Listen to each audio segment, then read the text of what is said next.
Seigneur.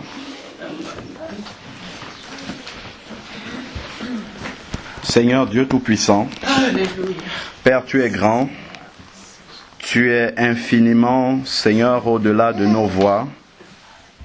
Seigneur, tu es puissant et tu nous le démontres encore aujourd'hui. Seigneur, merci pour ta présence au milieu de nous, parce que tu as dit, là où tes enfants sont présents, Seigneur Dieu, ton esprit les accompagne. Éternel Père, nous te prions encore parce que nous savons que tu es le Dieu de la consolation. Seigneur, nous te prions vraiment de consoler les cœurs brisés. Seigneur Père, de Roméo ici et de toute la famille au pays là-bas, Seigneur Père, c'est toi seul qui as le vocabulaire des cœurs, Seigneur Père. Nous pouvons prononcer de bonnes paroles, Seigneur Dieu, mais toi seul, tu as exactement, Seigneur Dieu, ce qui correspond, Seigneur Dieu, à combler la peine, la souffrance qui est occasionnée, Seigneur Dieu, par cette disparition. Père, nous te remettons cette famille entre tes mains, que vraiment elle puisse reposer en toi, parce que ta parole nous dit en Ésaïe 41 au verset 10, ne promène pas des regards inquiets, je te soutiens de ma droite triomphante. Père éternel, nous savons que ces paroles-là, tu veux encore qu'elles puissent se réaliser dans la vie, Seigneur Dieu, de ceux qui sont affligés. Parce que tu es le seul refuge, tu es le seul rocher inébranlable sur lequel, Seigneur Dieu, nous pouvons reposer.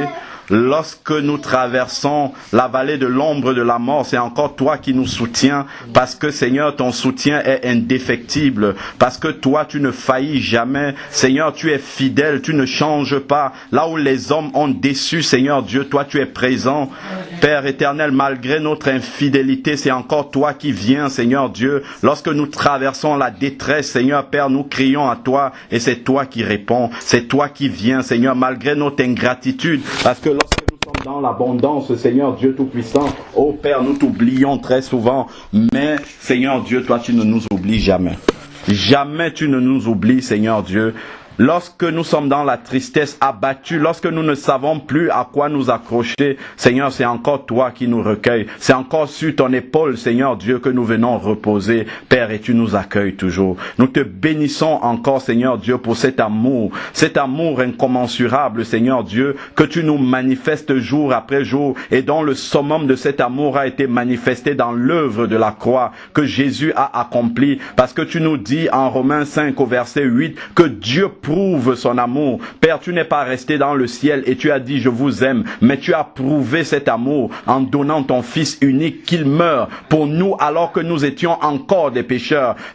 Tu n'avais même pas la garantie que nous devions nous convertir, mais ton Fils est mort quand même pour chacun d'entre nous. Père, je veux te prier pour ceux et celles qui sont en ce lieu, qui ne te connaissent pas encore, qui n'ont pas encore une relation personnelle avec toi, qui ne marchent pas encore avec toi, qui n'ont pas l'assurance d'être sauvés après la mort. Oh Père, je te prie que toi-même par ton esprit, que tu parles dans leur cœur. Père éternel, comme tu dis dans Apocalypse 3 au verset 20, je me tiens à la porte et je frappe. Celui qui ouvre, j'entrerai et je souperai avec lui et lui avec moi. Oh Père éternel, que le cri de la croix puisse retentir encore dans les cœurs en ce moment, Seigneur Père éternel. Parce que au travers de cet événement triste, Seigneur Père, c'est un message que tu adresses à toutes les personnes qui seront au courant de cette nouvelle-là. C'est un message personnel, Seigneur Dieu, que tu adresses à chacun. Père, je te prie que dans la tristesse, dans l'affolement, dans la détresse, Seigneur Dieu, qu'on ne passe pas à côté de ce message-là que tu adresses, Seigneur Père éternel. Si est le message de où est-ce que chacun d'entre nous passera l'éternité, Seigneur Père. Je te prie de nous conduire encore dans la méditation de ta parole, Seigneur Dieu, que nous ne soyons pas distraits, mais que nous soyons centrés sur toi et que nos cœurs soient ouverts pour recevoir, Seigneur Dieu, ce pain que tu veux nous donner, parce que c'est toi le pain de vie, Seigneur Dieu. C'est en toi que nous avons la vie. Tu as dit, tu es le chemin, la vérité et la vie, Seigneur. La seule vie qui mérite d'être vécue, c'est celle qui t'est totalement soumise, Seigneur Dieu Tout-Puissant. Merci encore, Seigneur Père, pour cette opportunité que tu nous donnes, pour ce privilège que tu nous donnes, Seigneur, de pouvoir entrer dans les Saintes Écritures, Seigneur Père, et de comprendre ce que tu veux nous dire ce soir, au nom de Jésus-Christ. Amen. Amen.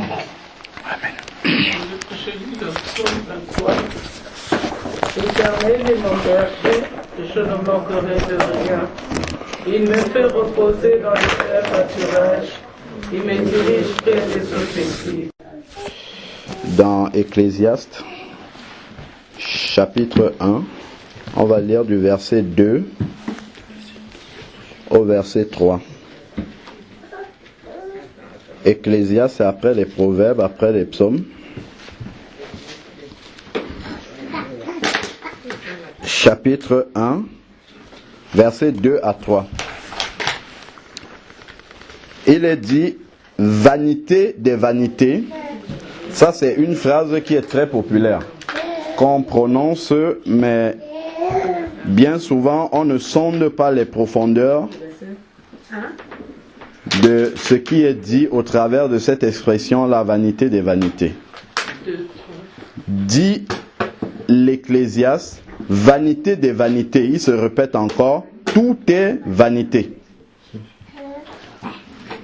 Que reste-t-il à l'homme de toute la peine qu'il se donne sous le soleil? Donc, ce qu'on entend ici par sous le soleil, pour bien comprendre, c'est pendant sa vie sur la terre.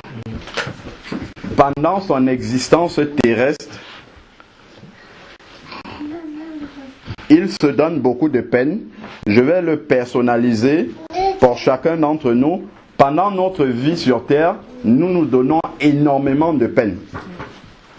Nous nous levons le matin, déjà c'est un réveil qui sonne, on se lève, on va au travail toute la journée parfois. On revient tard le soir, on gagne un salaire à la fin du mois qui part tout de suite et on reprend le mois d'après et ainsi de suite. Ça tourne comme ça et on a l'impression d'être en fait engagé dans un tourbillon dont nous ne pouvons pas nous en sortir.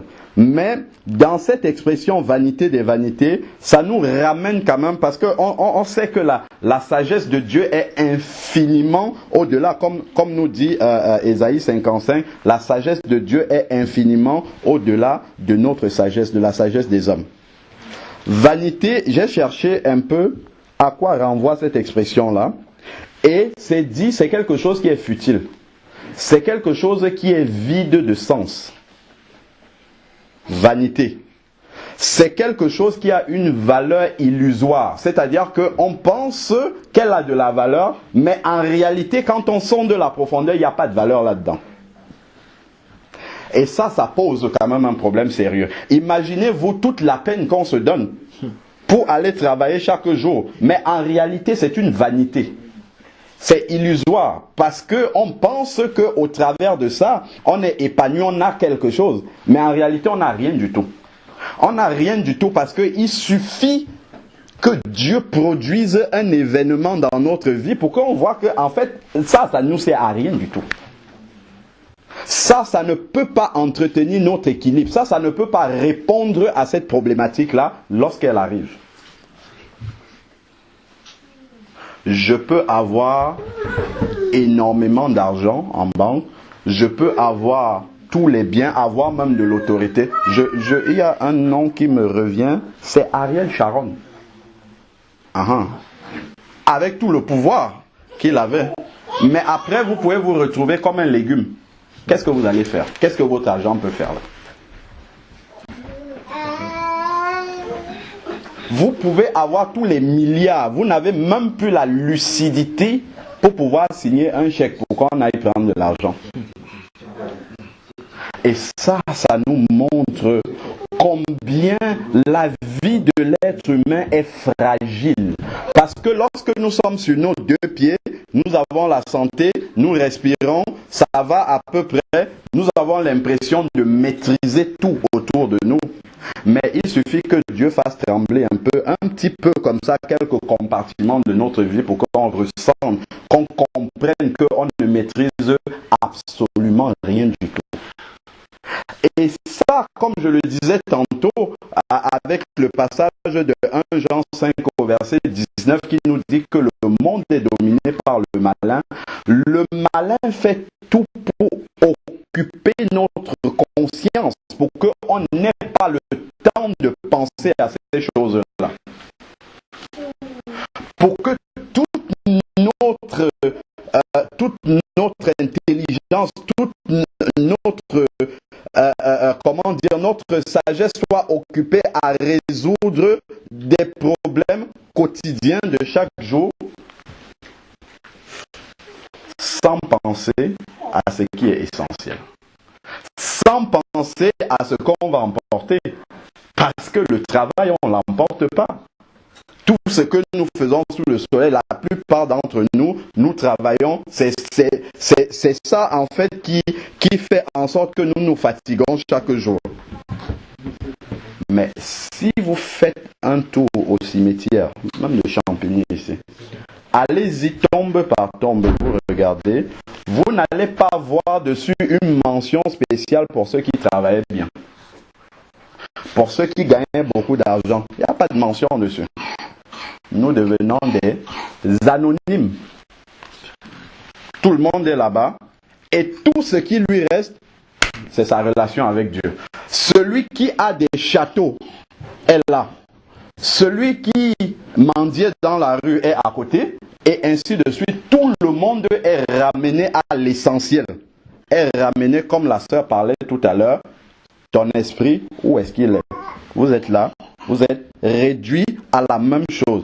Que tu sois Obama pendant que tu respires ou que tu sois le SDF là-bas, au moment où la mort arrive, l'égalité est remise. Et ça, c'est la réalité.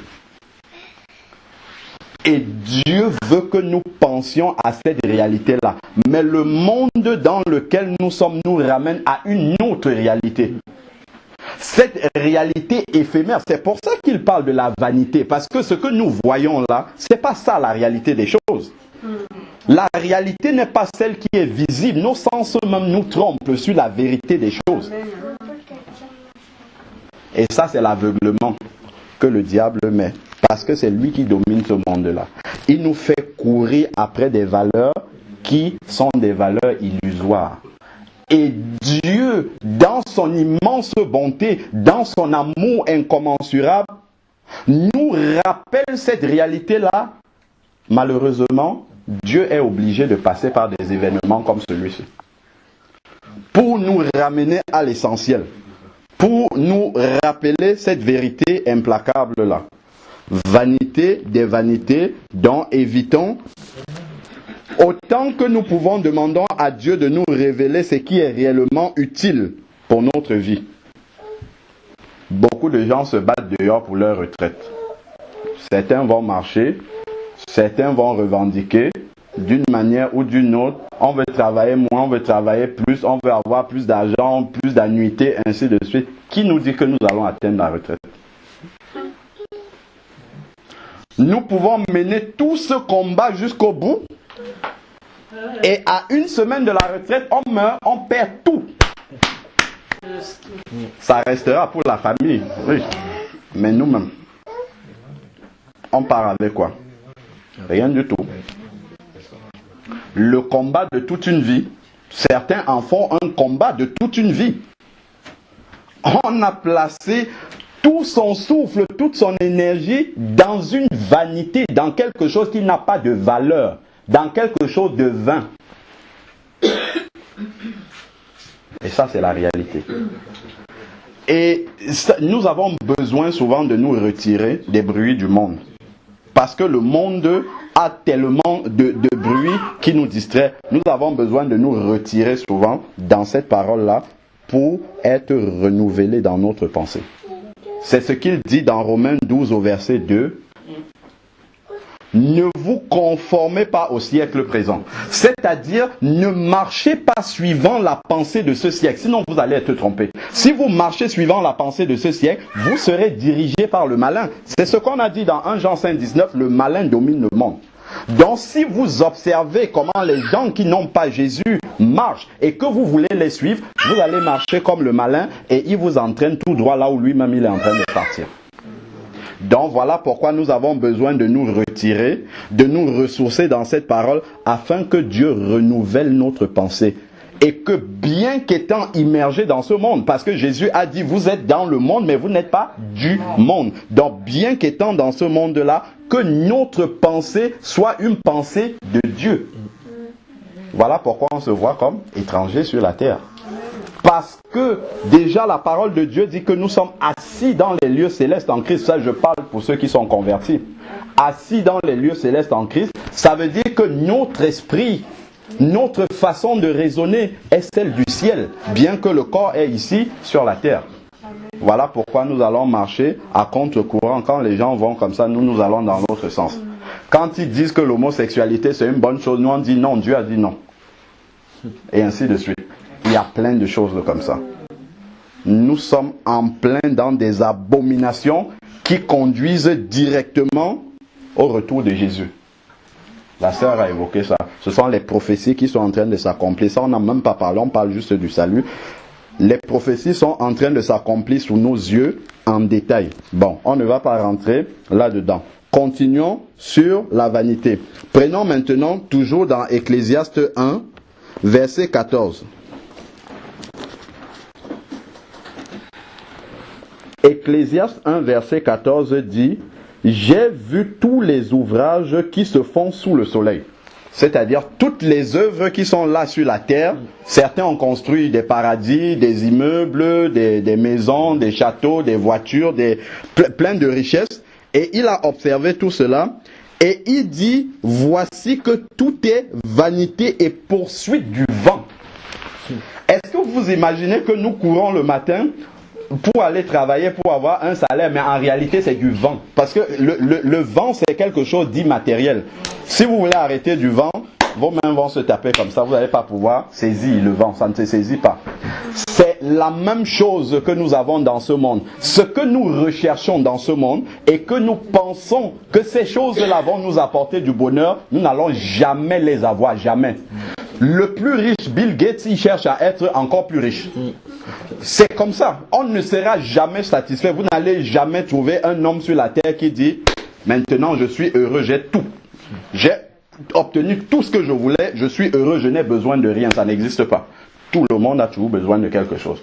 Vous allez voir le plus riche, s'il a plein d'argent, il en cherche encore, ou il aura un petit problème qui pour vous est résolu, et ainsi de suite. Donc, ce qu'il pense être son bonheur et dont il court après, c'est une vanité, c'est la poursuite du vent parce qu'il ne pourra jamais saisir cette chose-là entre ses mains. Et s'il arrivait à saisir ce qu'il pense comme étant justement son sujet de satisfaction dans sa vie, s'il arrive à saisir cette chose-là, il serait heureux. Mais jamais il ne pourra saisir cette chose. Parce qu'en réalité, cette chose, mais l'expression est mal dite, en fait c'est Jésus qu'il recherche. Ce n'est que s'il trouve Jésus qu'il aura la pleine satisfaction. Pourquoi? Parce que Jésus dit dans Jean 14 au verset 27, « Je vous donne ma paix, que votre cœur ne se trouble pas, je ne vous la donne pas comme le monde la donne. » Ça veut dire que la paix qu'un enfant de Dieu a n'est pas une paix qui est communiquée par le monde, c'est-à-dire pas communiquée par les circonstances qu'il vit. C'est une paix qui vient directement de Dieu parce qu'il appartient à Dieu. À partir du moment où nous appartenons à Dieu, peu importe ce qui nous arrive sur la terre, ça, nous restons dans la paix par rapport à cela parce que nous savons que le Seigneur est celui qui maîtrise toutes les circonstances de notre vie. Peu importe ces circonstances-là, ce n'est pas parce que nous traversons quelques circonstances que ce soit que nous allons commencer à paniquer. Le Seigneur est toujours au contrôle. Et il dit qu'il a observé tout ce qui se fait sous le soleil. C'est-à-dire qu'il a observé dans ce monde-ci tous les éléments qui peuvent constituer justement le bonheur de quelqu'un. Et il a vu que tout cela, dans tous ces éléments-là, un par un, il n'y a rien qui peut satisfaire un être humain. Rien. Que ça soit, certains vont dire, si j'avais la santé, je serais heureux. On leur donne la santé. Ah, si en plus de la santé, je pouvais avoir l'amour de telle personne. Il a l'amour de la personne. Si en plus de ça, ainsi de suite. Jamais, jamais, jamais, on ne peut être satisfait. Ça, c'est une réalité. La seule satisfaction que nous pouvons obtenir, c'est en Jésus. Alors, si nous prenons, et je pense que ce verset-là a été cité avant que je n'arrive, c'est dans Ecclésiaste 7 au verset 3. Ecclésiaste 7, verset 3. Il nous est dit, mieux vaut le chagrin que le rire. Mieux vaut le chagrin que le rire, car malgré un visage triste... Ah non, c'est pas ça. Chez moi, c'est 4. Voilà. Ici, dans ma version, c'est 4. Dans d'autres versions, c'est 3. Alors, c'est le cœur sage est dans la maison de deuil. Car le cœur des insensés dans la maison de joie. Dans d'autres versions, il est dit, il vaut mieux aller dans la maison de deuil que dans la maison de festin. Ce soir, on avait une invitation pour aller dans la réjouissance de la naissance d'un enfant. Ça, c'était prévu déjà. Mais quand la sœur nous a demandé si on pouvait passer, j'ai dit, ce verset-là, on va l'appliquer. Il faut venir dans la maison de deuil. Pourquoi déjà? Bien sûr, on vient pour la consolation.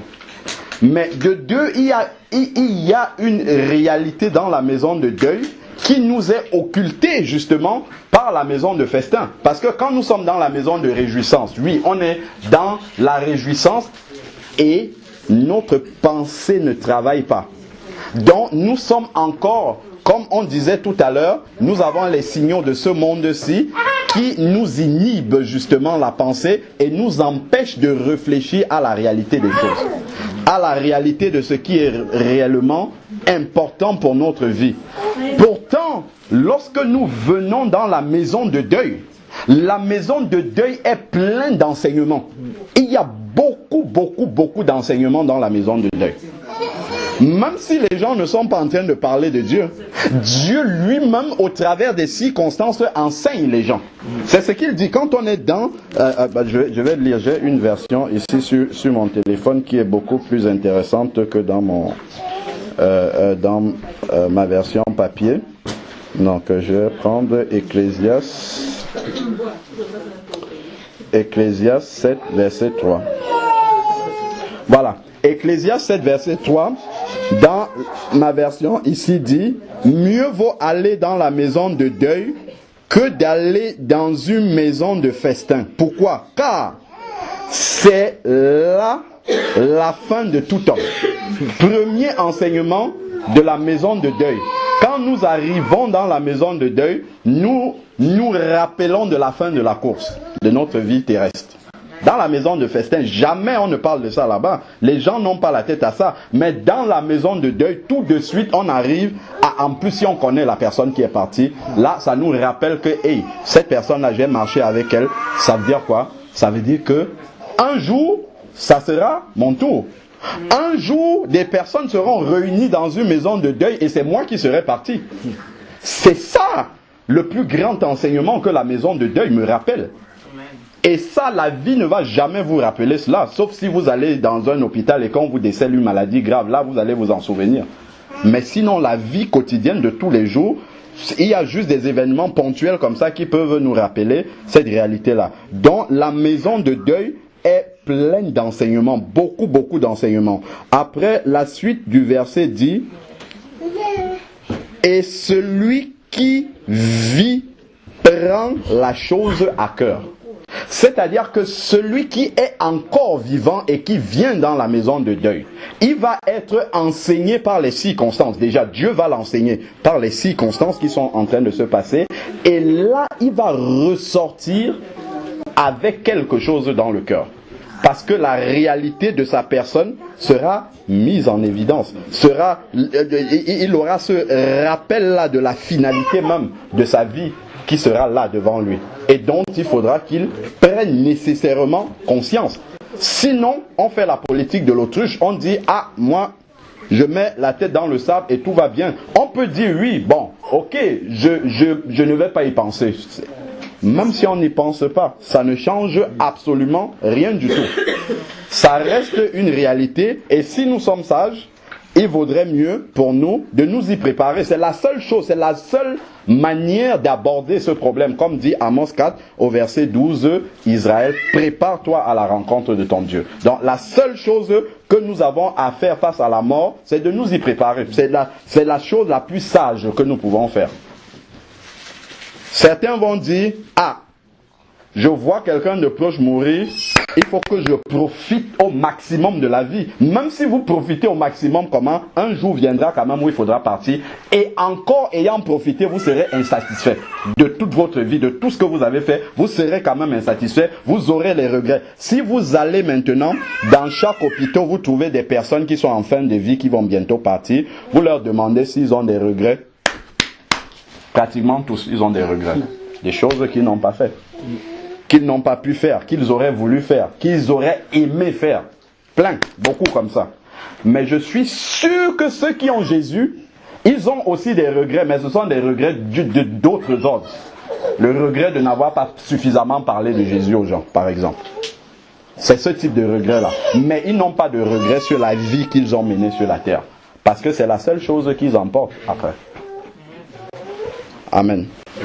Nous sommes dans les vanités. Alors, nous pouvons avoir dans notre vie, vraiment, l'équilibre même de notre vie peut reposer sur beaucoup de choses. Certains, ça peut être le foyer. Je suis marié, j'ai ma femme, les enfants, tout ça. C'est dessus que repose mon équilibre. Si on enlève ça, allez, tout de suite je perds les pédales. Ça peut être mes frères, je suis tout le temps dans la famille. Ça peut être mes amis, certains, ainsi de suite. Ça, pendant que tout marche, on ne s'en rend pas compte et on n'y pense même pas. Mais il suffit que Dieu enlève une personne pour que tout de suite on ait perdu les pédales. Complètement. On ne sait plus où on en est. Et ça, on a une amie proche comme ça, qui a un certain âge déjà, mais elle a perdu son papa. Elle a perdu les pédales complètement. Complètement perdu les pédales. On aurait dit qu'elle n'a jamais imaginé que son papa pouvait mourir. Pourtant, elle doit avoir au moins 45 ans passés. Mais le fait que son papa parte, ça a tellement été une surprise, une chose qu'elle n'avait jamais imaginée. La mort, c'est pour les autres. Les autres peuvent mourir, mais moi, mon père, non. Et quand c'est arrivé, oui, c'est possible. Si, c'est possible. Et ça, ce n'est que lorsque Dieu nous montre que cet équilibre-là est tellement fragile, et je peux te le montrer au travers d'un événement comme ça, qu'en réalité, si tu ne reposes pas sur le roc qui est Christ, si tu reposes sur quelque chose d'autre, c'est que en fait tu as bâti sur le sable. Il suffit que la tempête vienne pour que tout soit par terre. Tout de suite, tous tes repères sont perdus. Souvent, quand c'est dans des paroles comme ça, on n'y pense pas beaucoup, mais quand on est dans la réalité du fait, on y réfléchit beaucoup plus. Prenons, par exemple, dans Job, parce que nous pensons souvent maîtriser, comme je disais, nos circonstances, alors qu'en réalité, tout est entre les mains du Seigneur. Donc, le plus rapidement que nous allons auprès du Seigneur, que nous acceptons le Seigneur dans notre vie, mieux c'est pour nous. Alors, c'est dans Job 12 au verset 10. Alors, Job 12, verset 10. Attends, je vais aller plus vite par là.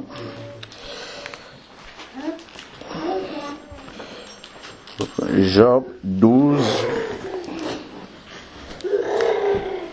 verset 10. Alors, il est dit, il tient, on parle de l'Éternel, il tient dans sa main l'âme de tout ce qu'il vit. Tout ce qui vit dans ce monde a son âme entre les mains du Seigneur. C'est-à-dire que le souffle de vie que nous avons, nous oublions souvent cela, en fait c'est le Seigneur qui nous le donne. Et il a la maîtrise là-dessus. Le jour où il dit, j'ai décidé de sectionner ce fil-là, nous n'avons rien à lui dire. Je crois qu'il le dit dans Romains 11, verset 34. C'est bien de lire souvent ces versets-là. Romains 11, verset 34 dit, qui a connu la pensée du Seigneur? Ou qui a été son conseiller? Le Seigneur ne vient pas nous demander s'il va faire quelque chose, il le fait. Et nous sommes obligés d'accepter. De toute manière, on n'a même pas le choix que d'accepter. Alors, qui lui a donné le premier? Qui lui a donné le premier pour qu'il ait à recevoir en retour? Donc, le Seigneur est suffisant et il est souverain dans ses décisions. Dans les décisions que le Seigneur prend, il n'a pas à nous en référer, il n'a pas à nous demander si nous sommes prêts pour passer l'épreuve par laquelle il prévoit de nous faire passer. Il demande juste que nous nous y préparons. En fait, c'est nous, dans la sagesse, en fait, nous devons comprendre que nous ne pouvons que nous préparer dans le Seigneur à toutes ces éventualités-là qui peuvent nous arriver à tout moment. Si nous regardons encore toujours pareillement, dans Job 38 au verset 4, il y a aussi une parole là-dedans qui est pleine de sens. Job 38 verset 4. Il dit: où étais-tu quand je fondais la terre? Dis-le si tu as l'intelligence. Donc lorsque la terre dans laquelle nous vivons a été fondée, nous n'étions pas là. Dieu a permis que nous venions à un moment donné, donc il ne va pas nous demander le moment où il va nous faire partir. C'est lui qui avait décidé que nous venons et c'est lui qui va décider du moment où nous partons. Donc tout ce que nous avons à faire, c'est justement de demander au Seigneur de nous aider à nous y préparer. Et la première préparation qu'on a dit, c'est d'être réconcilié avec Jésus. Parce que tout être humain qui vient sur la terre est séparé de Dieu à cause du péché d'Adam qu'il a naturellement en lui. Donc tant que nous sommes encore des pécheurs et que nous n'avons pas encore accepté Jésus dans notre vie, nous sommes, je vais être cru un peu, nous sommes candidats pour l'enfer. Nous sommes candidats pour la géhenne. C'est ce que la parole de Dieu dit. Le salaire du péché, Romains 6 verset 23, c'est la mort, c'est-à-dire l'enfer. Mais le don gratuit, ça c'est la... Parce que Satan, lui, il vient, il nous dit, voilà la conséquence, et il n'y a pas de solution. Mais Dieu, quand il vient, il dit, voici la conséquence, mais j'ai une solution. Et cette solution, c'est le don gratuit de Jésus. La sœur a bien présenté les choses. Vous ne pouvez pas dire que vous êtes marié avec quelqu'un si vous n'êtes pas passé à la mairie. De la même manière, moi j'ai un autre exemple que je donne toujours qui est exactement du même ordre. Si aujourd'hui vous avez un parent qui vous lègue un héritage, une maison par exemple, vous n'allez pas commencer à envoyer des locataires dans cette maison-là alors que vous n'êtes pas passé chez le notaire. Il faudrait que vous passiez chez le notaire, que vous vous manifestiez comme étant l'héritier, que vous acceptez l'héritage, que vous signez les papiers afin que justement cette maison-là qui vous a été léguée, que les documents soient transférés à votre nom. Alors à ce moment-là seulement, vous pouvez disposer de la maison. Donc nous ne pouvons pas dire que nous sommes des enfants de Dieu, nous ne pouvons pas dire que nous sommes des chrétiens, nous ne pouvons pas dire que nous marchons avec Jésus si nous ne l'avons pas rencontré personnellement. Si vous trouvez deux personnes qui font chemin ensemble dans la rue, ça veut dire que quelque part il y a eu un point de rencontre. Ils se sont d'abord rencontrés quelque part et ils ont commencé à faire chemin ensemble. Il y a toujours un point de rencontre. Mais souvent, on peut voir des personnes qui chantent des cantiques chrétiens, qui prient, qui font tout un tas d'activités religieuses, mais ils n'ont jamais expérimenté une rencontre personnelle avec Jésus. Et cette rencontre personnelle, on l'a déjà dit plusieurs fois, c'est de reconnaître qu'on est pécheur et perdu, et de ne pas rester dans cet état-là. De demander pardon à Dieu pour nos péchés, comme nous dit Proverbe 28 au verset 13.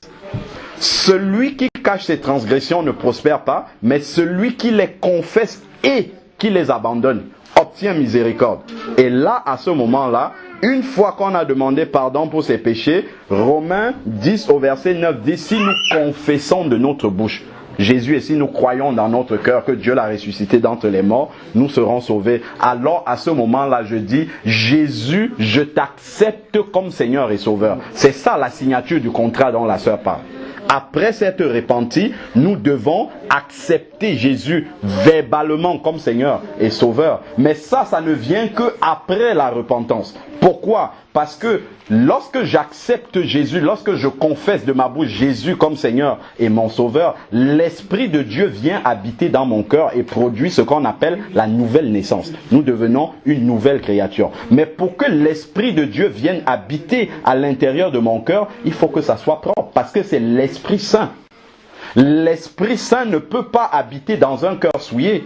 Imaginez-vous, vous voulez inviter Barack Obama dans cette maison pour passer une semaine avec vous. Tout est bien ici, c'est parfait. Mais vous allez chercher à parfaire ça encore plus.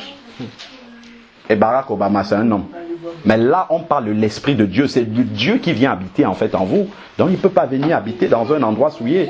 D'où il faut passer ce temps-là dans la repentance. La parole de Dieu dit, il y a plus de joie dans le ciel pour un pécheur qui se repent de ses péchés, qui demande pardon à Dieu pour sa vaine manière de vivre. Souvent, on dit aux gens, vous êtes pécheurs, ils disent non. Moi, je n'ai jamais tué, je n'ai pas volé, je n'ai pas menti, je n'ai pas trompé ma femme, donc je ne suis pas pécheur. Ça, c'est la conséquence du péché. Mais la définition même du péché, elle est donnée dans la parole de Dieu. C'est dans Ésaïe 53 au verset 6. Nous étions tous errants, chacun suivant sa propre voie. C'est ça là, le péché. Le péché, c'est faire ce que nous avons envie de faire et non faire ce que Dieu veut que nous fassions. Je veux acheter une belle voiture, c'est pas un péché en soi. Mais puisque la motivation est charnelle, puisque c'est pas Dieu qui me demande de le faire, c'est un péché. Et vous voyez, j'ai pas trompé ma femme, j'ai pas volé, j'ai pas tué, mais c'est un péché. Et la Bible dit, le salaire pas des péchés, mais du péché. Un seul péché suffit pour aller en enfer. Parce qu'on ne peut pas entrer dans le ciel avec un seul péché, le ciel deviendrait souillé. Donc voilà cette démarche-là d'acceptation du contrat dont la sœur parle. Et lorsque on a accepté cela, la Bible dit dans Jean 1 au verset 12, à ceux qui l'ont reçu. Reçu quoi? Cette parole-là qu'on vient de donner là, de se repentir de ses péchés, d'accepter Jésus comme Seigneur et Sauveur. À ceux qui l'ont reçu, qui ont effectué cette démarche-là, elle a donné. Qui? La parole. C'est pas parce que vous avez une carte de membre dans une assemblée que vous êtes chrétien. Pas du tout. La Bible dit en Acte 11 au verset 26 que c'est à Antioche que pour la première fois les disciples de Jésus ont été appelés chrétiens. Ce ne sont pas les disciples eux-mêmes qui se sont appelés chrétiens, mais ce sont les païens qui, à côté, regardaient la manière de vivre des disciples parce qu'ils ressemblaient tellement à leur maître dans leur façon de vivre qu'on a dit ceux-là, ce sont des chrétiens, c'est-à-dire des gens qui suivent Christ. Donc, de la même manière, pour nous, c'est pas parce que nous avons une carte de membre quelque part que nous sommes chrétiens. Pas du tout. C'est une usurpation d'identité. Si c'est ce qu'elle a appelé le concubinage, ça veut dire que nous sommes concubins avec Jésus et il n'aime pas ça d'ailleurs. Donc nous devons être passés chez le maire pour signer justement avec Jésus et devenir son enfant. Prendre cet engagement personnel. Si nous n'avons jamais pris un engagement personnel avec Jésus, ça veut dire que nous ne le connaissons pas. Ça veut dire que si nous mourons aujourd'hui, nous partons en enfer. Ça, c'est la triste réalité. Et ça, Dieu ne le veut pas. Dieu ne veut pas cette chose-là. Quand la sœur lisait tout à l'heure, il y a un aspect. Quand elle lisait l'histoire de Lazare et du riche dans Luc 16, lorsque le riche se retrouve dans les temps de feu, il y a quelque chose qui attire mon attention. Dès qu'il a vu Lazare, qu'est-ce qu'il a dit? Lorsqu'il a vu Lazare et Abraham, il dit, Père Abraham dit à Lazare. Ça veut dire que toute sa mémoire est là. Il reconnaît même des personnes. Et après, il dit, envoie sur la terre Lazare pour qu'il aille avertir mes frères, parce que j'en ai 5. Donc toute sa mémoire est là. Tous les regrets sont là. Donc, toutes les circonstances où on a eu l'occasion d'entendre la parole de Dieu, où Dieu a permis que nous entendions, que ça tombe dans notre oreille, ce message du salut là, si nous nous retrouvons dans les temps de feu là-bas, Dieu va nous rappeler, comme aux riches là, toutes ces occasions là où nous avons eu l'occasion d'accepter Jésus comme Seigneur et Sauveur. Dieu va nous le rappeler. Oh, et on n'aura rien à dire. comme Romains 3 le dit, toute bouche sera fermée devant le Seigneur ce jour-là. Ça, c'est très, très, très, très important à réaliser, parce que le Seigneur, il fait tout pour que nous soyons sauvés, mais nous avons notre part à faire. Il a tout fait, comme elle a dit. Il a été à la croix, il est mort, tout est gratuit. Donc, il n'y a aucune... Quelqu'un ne va pas dire, ah, moi, je n'avais pas suffisamment d'argent pour payer. Non, c'est gratuit. Donc, aucune excuse. On vous donne quelque chose gratuitement. Si vous ne bénéficiez pas de ce privilège gratuit qui vous a été donné, vous n'aurez aucune excuse. Vous n'allez pas dire, ah, moi je n'avais jamais entendu parler de Jésus. Ah oui, si. Un samedi soir, sur sœur Annie, tu as entendu par beaucoup de bouches qu'il fallait donner ta vie au Seigneur. Tu ne l'as pas fait. Voilà, maintenant, tu en assumes les conséquences. Et tu ne pourras rien dire. Tu vas dire, oui, c'est vrai, je n'avais pas pris cette décision-là. Alors que les bien-aimés ont rappelé ça beaucoup de fois. Prenons maintenant 1 Pierre, chapitre 1, verset 24. On va voir encore, tout à l'heure je parlais justement de comment la vie de l'être humain est tellement éphémère, est tellement fragile que souvent nous ne faisons pas attention. Alors 1 Pierre 1, verset 24 à 25. Alors il est dit,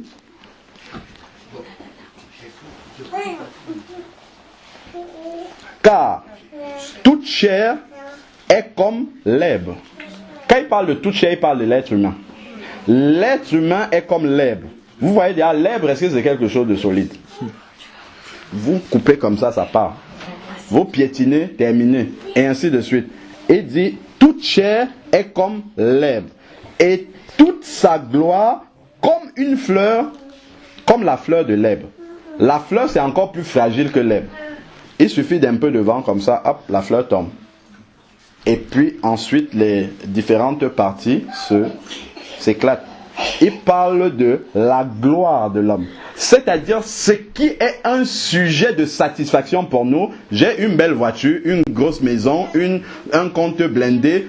Tout cela, tout ce qui fait ma gloire, ma fierté, beaucoup de diplômes, tout ce qui fait ma fierté, c'est comme une fleur. C'est tellement fragile parce que Dieu a 1500 façons de pouvoir fragiliser ça et vous montrer qu'en fait c'est rien du tout. Beaucoup de riches sont tombés et abandonnés de tous leurs amis. Tous ceux qui gravitaient autour d'eux, ils sont abandonnés, ils sont tout seuls dans la solitude. Nous pouvons être, je ne sais pas moi, le plus grand footballeur, on vous décèle une maladie, terminé. Carrière, terminée. Ainsi de suite. Il y a tellement de choses par lesquelles Dieu peut nous montrer qu'effectivement, nous ne sommes que de l'herbe et que ce en quoi nous avons mis notre sujet de gloire, notre sujet de satisfaction, c'est comme une fleur. Ça a la même fragilité qu'une fleur. Ça nous fait bien réfléchir. Quand nous passons là en automne, nous voyons les feuilles qui tombent. Juste un peu de vent, un peu de froid. La même chose pour l'être humain. L'herbe sèche et la fleur tombe. Ça veut dire quoi? Ça veut dire qu'il y a une fin à la fois pour l'herbe, c'est-à-dire pour l'homme, et une fin pour sa gloire aussi. Tout ce qu'il a mis comme sujet de gloire et de satisfaction, ça a une fin, ça va s'arrêter. Et il ferait bien pour l'homme qu'il pense à ce moment où ça va s'arrêter. Paul dit, il vaut mieux la fin d'une chose que son commencement. Il faut courir et achever la course. Surtout, il faut arriver au bout. Alors, verset 25, c'est là maintenant que le Seigneur montre où est le fondement solide. Il dit, mais la parole du Seigneur demeure éternellement. La seule valeur sûre sur laquelle nous pouvons reposer avec certitude, c'est la parole du Seigneur. Jésus a dit, le ciel et la terre passeront, mais mes paroles ne passeront pas. Vous allez voir toutes les personnes qui rejettent Dieu, ainsi de suite. Le jour où ils ont besoin d'un conseil sage, c'est vers les personnes qui connaissent Dieu qu'ils vont partir. Parce qu'ils reconnaissent. Ce n'est même pas d'après leur volonté. C'est que Dieu a mis ça dans le cœur de l'être humain de savoir que c'est lui qui est Dieu. Donc si on a besoin d'une sagesse, c'est vers ceux qui connaissent Dieu. C'est vers là qu'on va trouver la vraie solution.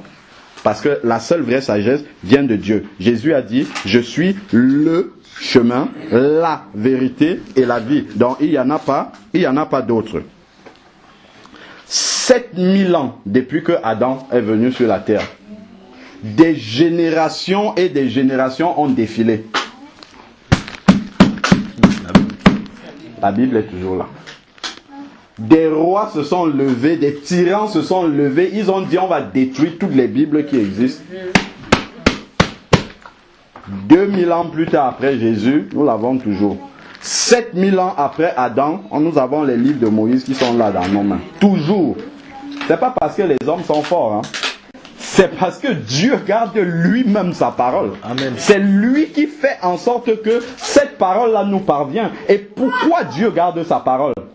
Parce que, comme on a dit dans Acte 17 au verset 30, Dieu, sans tenir compte des temps d'ignorance, annonce à tout homme, en tout lieu, qu'ils aient à se repentir. Quelles que soient les générations, les gens ont besoin de ce message-là pour être sauvés. S'ils n'ont pas ce message-là, ils ne peuvent pas être sauvés. Voilà pourquoi Dieu permet que ce livre-là traverse les âges pour continuer à annoncer ce salut unique-là. Parce qu'il n'y en a pas deux. Il n'y a pas d'autre salut que celui qui est prêché dans la parole de Dieu. S'il y avait une autre option, on aurait vu. Mais Dieu garde lui-même sa parole pour que justement les gens puissent être sauvés. Prenons, on parle de la sagesse. Comment est-ce que maintenant que nous comprenons que la finalité est celle-là et la maison du deuil nous l'enseigne, qu'est-ce que nous devons demander à Dieu dans notre prière? Prenons le psaume 90, verset 12. Voilà maintenant la prière que nous devons adresser à Dieu maintenant que nous savons ces choses-là. Psaume 90, verset 12. Enseigne-nous à compter nos jours, afin que nous conduisions notre cœur avec sagesse. À partir du moment où tu sais que le nombre de tes jours sur la terre est limité, est fini, c'est-à-dire qu'à un moment donné, ça va s'arrêter. Maintenant, tu vas te conduire avec sagesse en sachant que ce compte à rebours là va arriver au bout. Et c'est Dieu qui va justement accorder cette sagesse là. Apprends-nous, enseigne-nous à compter nos jours. Parce que une journée que nous passons sur la terre, c'est un jour en moins sur le nombre de jours que nous avons à vivre. Et cette journée ne reviendra plus jamais. Il dit, aujourd'hui, si tu entends ma voix, n'endurcis pas ton cœur. Il ne dit pas demain. Parce que aujourd'hui t'appartient. Je peux même dire, la minute de maintenant t'appartient parce que celle d'après ne t'appartient pas. C'est maintenant que tu peux dire, Seigneur, j'ai tellement entendu ce message-là que je veux marcher avec toi maintenant. Si tu dis demain, demain tu auras déjà une autre préoccupation. Où Dieu va permettre qu'il arrive quelque chose dans ta vie que tu n'aies même plus l'occasion de pouvoir y penser. Et tu vas passer à autre chose. Donc, ça, c'est vraiment l'essentiel de ce que nous devons comprendre au travers de cet événement. C'est vrai, la douleur est là, la lamentation est là. Oui, c'est normal, nous sommes encore dans la chair, mais ne passons pas à côté justement de ce que Dieu nous enseigne. Parce que Dieu, lui, a son enseignement par rapport aux circonstances de la vie. Et après, maintenant, il y a ce que notre chair subit. Et ça, si nous passons à côté de l'enseignement de Dieu, ça veut dire que nous n'aurons pas compris les choses. Et nous allons continuer à avancer comme cela. Amen. Amen. Nous allons prier. Seigneur Dieu Tout-Puissant, Père, nous voyons comment ton amour est encore manifesté. Parce que, Seigneur, il te plaît de nous rappeler ces réalités que le monde ne peut pas nous rappeler, Seigneur Dieu, parce que nous savons que ce monde va à la perdition et veut nous entraîner avec lui. Seigneur, merci parce que nous avons le privilège encore de pouvoir avoir entre nos mains ta parole, cette parole-là qui nous conduit à Jésus, qui a déjà payé à la croix pour chacun d'entre nous. Père éternel, merci parce qu'un jour, tu as parlé à mon cœur et que j'ai pris cette décision-là. Père, je te prie qu'il en soit de même pour chacun et chacune en ce lieu. Seigneur Père, que là où les uns et les autres vont partir, Seigneur, que ta voix parle dans leur cœur, que au travers de ces paroles, que tu rappelles ces paroles-là dans les cœurs, afin que des décisions fermes soient prises. Ce ne sont pas des décisions vis-à-vis des hommes, ce ne sont pas des décisions vis-à-vis des églises, ce ne sont pas des décisions vis-à-vis du système, mais c'est une décision à prendre avec toi, à marcher avec toi. Ta parole dit que large est le chemin qui mène à la perdition. Père, nous sommes dans ce monde et nous voyons que la majorité de personnes sont sur ce chemin large-là. Père, ta parole nous dit également que étroit et resserré est le chemin qui mène